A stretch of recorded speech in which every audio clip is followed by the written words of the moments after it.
on this a bit, but the president makes it sound like trading partners are very eager to come and negotiate and that they're happy when all is said and done, but you all travel internationally, you all talk to ambassadors. Reputationally, what is this doing to the United States?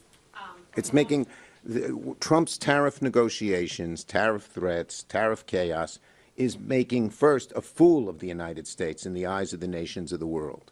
And second, the worst thing is because we care about the average American, $2,400 more in costs?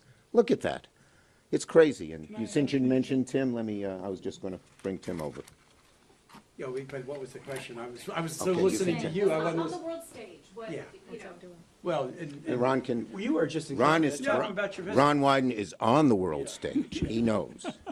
All of us have been interested in this, but I took a bipartisan delegation to Canada, and one of the principal questions just a few days ago was who they were going to make alliances with other than the United States, because it was clear that they didn't know what was going to happen. They didn't know if whether they heard that a deal was going to be on this particular approach, and then it was kind of taken in a completely different direction. So there's no question that the relationships that we have forged over the years, in some cases for decades, particularly in terms of having these alliances, we've got people we can count on, based on what we saw in Canada, are taking a big toll, and we really have no better friend than Canada. So if they're walking and not interested in some of these deals, that's a message. And on a Can I give an strategic, yeah, I was just going to say, on a strategic basis, instead of him allying with our allies against China when China does all kinds of trade imbalances with us and doesn't treat us fairly,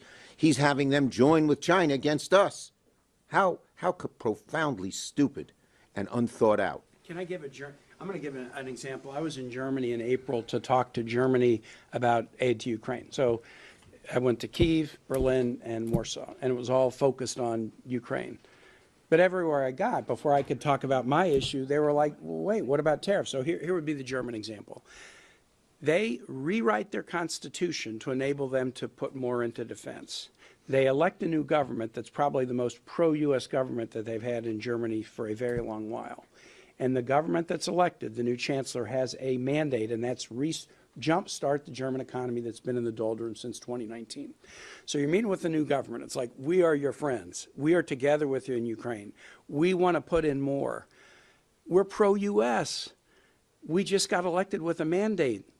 You are the biggest obstacle standing in the way of us and the mandate we just got from the German people, because the tariffs are going to hurt this German export economy so badly. So as Chuck said, these are punishing our allies more than our adversaries, and sometimes they're even punishing Americans more than our allies. The president cuts a deal to put a 15% tariff on Japanese products. Toyota stock goes up by 8%. Why? Because even at 15%, it is now cheaper to buy a Japanese vehicle in the United States than one made in America with a lot of content from Canada and Mexico. So we're hurting allies for adversaries, and we're hurting ourselves to the advantage of others. It makes no sense. We're hurting our own countries. Ford announced a $2 billion loss in good part because of the tariffs. Yes.